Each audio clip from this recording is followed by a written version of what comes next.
സമാധാനത്തിൻ ദൂതുമായി ഒലിവിലമീടിയ ഇവിടെ തിരുവചനധ്യാനങ്ങളാൽ നിറയുന്നു ഈ അന്തരീക്ഷം.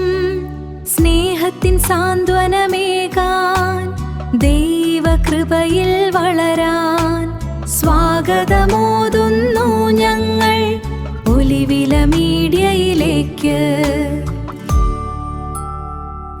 ത്രിയേക ദൈവത്തിന് സ്തുതി. വലിയ നോമ്പിലെ 32-ാം ദിവസമായി ഇന്ന് രക്ഷയുടെ കൂടാരത്തെക്കുറിച്ചാണ് നാം ധ്യാനിക്കുന്നത്. സാധാരണയായി കൂടാരം എന്ന് പറയുന്നത് താൽക്കാലിക വാസസ്ഥലമാണ്. ദേശാന്തരികളായി പല നാടുകളിൽ ചുറ്റി നടന്ന് ജീവിക്കുന്നവർ കൂടാരമടിച്ച് താമസിക്കുന്നത് നമ്മിൽ പലരും കണ്ടിട്ടുണ്ടാവാം. എന്നാൽ വേദപുസ്തക ചിന്തയിൽ കൂടാരം എന്നത് താൽക്കാലിക വാസസ്ഥലം മാത്രമല്ല, ദൈവ സാന്നിധ്യത്തിന്റെയും സംരക്ഷണത്തിന്റെയും രക്ഷയുടെയും ഒക്കെ ഇടമാണ്. ഇസ്രായേൽ ജനത്തിന്റെ മരുഭൂമി യാത്രയിൽ ദൈവ സാന്നിധ്യത്തിന്റെ പ്രതീകമായ യഹോവയുടെ പെട്ടകം സമാഗമന കൂടാരത്തിലെ അതിവിശുദ്ധ സ്ഥലത്തായിരുന്നു എന്ന് പുറപ്പാട് പുസ്തകം 40-ാം അധ്യായത്തിൽ കാണുന്നു. എന്നാൽ ദാവീദ് രാജാവ് അതിനെ ഒരു പ്രത്യേക കൂടാരത്തിൽ സൂക്ഷിച്ചു എന്നും ശലോമോൻ രാജാവ് ദൈവാലയം പണിതപ്പോൾ പെട്ടകമെടുത്ത് അതിവിശുദ്ധ സ്ഥലത്ത് സ്ഥാപിച്ചു എന്നും ശമൂവേൽ പ്രവചനത്തിൽ രേഖപ്പെടുത്തിയിട്ടുണ്ട്.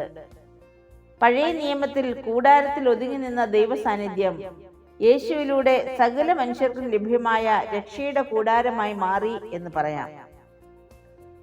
യേശു കർത്താവും സക്കായിയും തമ്മിലുള്ള കണ്ടുമുട്ടലിൽ സക്കായിയുടെ ജീവിതത്തിൽ സംഭവിച്ച രൂപാന്തരമാണ് വിശുദ്ധ ലൂക്കോസ് എഴുതിയ സുവിശേഷം 19-ാം അധ്യായം 1 മുതൽ 10 വരെയുള്ള വേദഭാഗത്ത് പ്രതിപാദിക്കുന്നത്. ചുങ്കം പിരിക്കുന്നവൻ, രാജ്യദ്രോഹി, റോമാ സാമ്രാജ്യത്തിന്റെ അടിമ എന്നിങ്ങനെയൊക്കെ ഒരു ജനത മുഴുവൻ തിരസ്കരിക്കുകയും അവഗണിക്കുകയും ചെയ്ത മനുഷ്യനായിരുന്നു സക്കായി. സമ്പന്നനും റോമാ ഗവൺമെന്റിന്റെ ഉദ്യോഗസ്ഥനുമായിരുന്നുവെങ്കിലും സ്വന്തം ജനത്തിന്റെ തിരസ്കരണത്തിൽ നിരാശനായിരുന്നിരിക്കാം അവൻ. യേശു എങ്ങനെയുള്ളവരെന്ന് കാണുവാൻ അവൻ ആഗ്രഹിച്ചു എന്നിവിടെ കാണുന്നു. ചുങ്കക്കാരുടെയും പാപികളുടെയും സ്നേഹിതനായ നസറേയനായ യേശു എന്ന ഗുരുവിനെ കുറിച്ച് അവൻ കേട്ടിട്ടുണ്ടാവാം. എന്നാൽ യേശുവിനെ കാണുന്നതിൽ നിന്നും തന്റെ പൊക്കമില്ലായ്മയും ജനക്കൂട്ടത്തിന്റെ തിക്കും തിരക്കും അവനെ തടഞ്ഞെങ്കിലും അതിനെ അതിജീവിക്കുവാനുള്ള വഴികൾ അവൻ തിരഞ്ഞെടുക്കുന്നുണ്ട്. യേശുവിനെ കാണുവാനുള്ള അവന്റെ ഉത്കടമായ ആഗ്രഹം അറിയുന്ന കർത്താവ് അവന്റെ അടുക്കൽ എത്തുക മാത്രമല്ല, അവനെ പേർ ചൊല്ലി വിളിക്കുകയും അവന്റെ ഭവനത്തിലേക്ക് പ്രവേശിക്കുകയും ചെയ്യുന്നു. പുറത്താക്കപ്പെട്ടവരോ നഷ്ടപ്പെട്ടവരോ പാപികളോ ആയ വ്യക്തി ജീവിതങ്ങളെ പിന്തുടരുന്ന ക്രിസ്തു സ്നേഹത്തെയാണ് നാം ഇവിടെ കാണുന്നത്. നമ്മെ പേർ ചൊല്ലി വിളിക്കുകയും ചേർത്ത് നിർത്തുകയും ചെയ്യുന്ന കർത്താവിന്റെ സ്നേഹം അഗോചരമത്രേ. യേശുവിന്റെ സാന്നിധ്യം സക്കായിയുടെ ജീവിതം തന്നെ മാറ്റിമറിച്ചു. താൻ ചതിച്ചവർക്ക് 4 ഇരട്ടിയായി മടക്കി കൊടുക്കാനും തന്റെ സമ്പത്തിന്റെ പകുതി ദരിദ്രർക്ക് നൽകുവാനും സക്കായി തയ്യാറായപ്പോൾ അവൻ തന്റെ പാപത്തിന്റെ പഴയ കൂടാരം പൊളിച്ചു കളഞ്ഞ് നീതിയുടെ പുതിയ കൂടാരം പണിയുകയായിരുന്നു. ഇവിടെ സക്കായിയുടെ ധീരമായ തീരുമാനം കൂടിയാണ് അവനെ അബ്രഹാമിന്റെ മകനാക്കി മാറ്റുന്നത്. നിഷ്കളങ്കൻ, ശുദ്ധൻ എന്നൊക്കെ അർത്ഥം വരുന്ന പേരിനുടമയായ സക്കായി ക്രിസ്തുവുമായുള്ള കണ്ടുമുട്ടലിനെ തുടർന്ന് തന്റെ പേരിൽ അന്വർത്ഥമായ ജീവിതമാണ് നയിക്കുന്നത്. രക്ഷയുടെ ഉറവിടമായ ക്രിസ്തു അവന്റെ ഭവനത്തിൽ വന്നപ്പോൾ സക്കായി മാത്രമല്ല, അവന്റെ കുടുംബവും രക്ഷയുടെ കൂടാരമായി മാറി. ഉൽപ്പത്തി പുസ്തകം 18-ാം അധ്യായത്തിൽ തന്റെ കൂടാരത്തിലേക്ക് ദൈവദൂതന്മാരെ സ്വീകരിച്ച് ശുശ്രൂഷിക്കുന്ന അബ്രഹാമിനെ നാം കാണുന്നുണ്ട്. ദൈവ സാന്നിധ്യം ആ കൂടാരത്തിൽ വന്നപ്പോൾ തലമുറയെക്കുറിച്ചുള്ള വാഗ്ദത്തമാണ് അബ്രഹാമിനും സാറയ്ക്കും ലഭിക്കുന്നത്. അസാധ്യമായതിനെ സാധ്യമാക്കുന്ന ദൈവ സാന്നിധ്യം നമ്മുടെ ജീവിതത്തിലേക്കും കടന്നു വരുമ്പോൾ നാമും അനുഗ്രഹത്തിന്റെയും പ്രത്യാശയുടെയും ഇടമായി മാറുമെന്നത് മറക്കരുത്. നമ്മുടെ ഹൃദയവാതിലുകൾ ദൈവത്തിനായി തുറന്നു കൊടുക്കുമ്പോൾ അവിടെ അത്ഭുതങ്ങൾ സംഭവിക്കുന്നു. അപ്പോസ്തലനായ വിശുദ്ധ പൗലോസ് റോമർക്ക് എഴുതിയ ലേഖനം 6-ാം അധ്യായം 19 മുതൽ 23 വരെയുള്ള വാക്യങ്ങളിൽ രക്ഷയുടെ പ്രായോഗിക വശം വ്യക്തമാക്കുന്നുണ്ട്.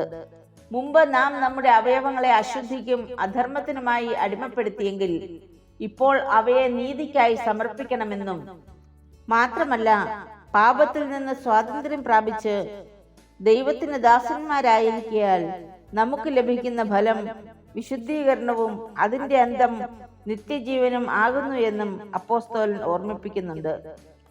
ഡൈനാമിക് പോലെയുള്ള സ്ഫോടക വസ്തുക്കൾ കണ്ടുപിടിച്ച ആൽഫ്രഡ് നോബൽ തന്റെ കണ്ടുപിടുത്തങ്ങൾ അനേകർക്ക് നാശനഷ്ടങ്ങൾക്ക് കാരണമായി എന്ന തിരിച്ചറിവിൽ തന്റെ സമ്പത്തിന്റെ ഭൂരിഭാഗവും മാനവികതയ്ക്കായി മാറ്റിവെച്ചതാണ് ഇപ്പോൾ 6 മേഖലകളിലായി നൽകപ്പെടുന്ന നോബൽ സമ്മാനങ്ങളായി മാറിയത്. യഥാർത്ഥ മാനസാന്തരം ഉള്ളിൽ നടക്കുന്ന ഒരു മാറ്റം മാത്രമല്ല, നമ്മുടെ പ്രവൃത്തികളിലും കാണപ്പെടേണ്ടതാണ്. മനസ്സ് മാറുമ്പോൾ ജീവിതത്തിന്റെ ദിശയും മാറും. പ്രിയമുള്ളവരെ, സക്കായിയുടെ ജീവിതം നമുക്കൊരു വെല്ലുവിളി ഉയർത്തുന്നുണ്ട്. ഇന്ന് രക്ഷയുടെ കൂടാരങ്ങളായി തീരുവാൻ നമുക്ക് സാധ്യമാണോ? കർത്താവിനെ കാണുവാനും അറിയുവാനുമുള്ള ആഗ്രഹം യഥാർത്ഥമായി നമ്മിൽ ഉളവാകുന്നുണ്ടോ? അതോ ക്രിസ്തു ഈ വീടിന്റെ നായകൻ എന്നെഴുതി വീടിന്റെ കട്ടളപ്പടിയിൽ ഒട്ടിച്ചു വെക്കുന്ന സ്റ്റിക്കറിൽ ഒതുങ്ങുന്നതാണോ നമ്മുടെ അന്വേഷണങ്ങൾ? രക്ഷ എന്നത് ദൈവത്തോടൊപ്പം കൂടാരമടിച്ച് വചനധ്യാനത്തിലൂടെയും പ്രാർത്ഥനയിലൂടെയും നന്മ ചെയ്യുന്നതിലൂടെയുമൊക്കെ ക്രിസ്തുവിനോട് ചേർന്ന് ജീവിക്കുവാനും നമുക്കിടയാകണം. രക്ഷ എന്നത് ദൈവത്തോടൊപ്പം കൂടാരമടിച്ച് നിത്യകാലം വസിക്കുന്ന അനുഭവമാകണം.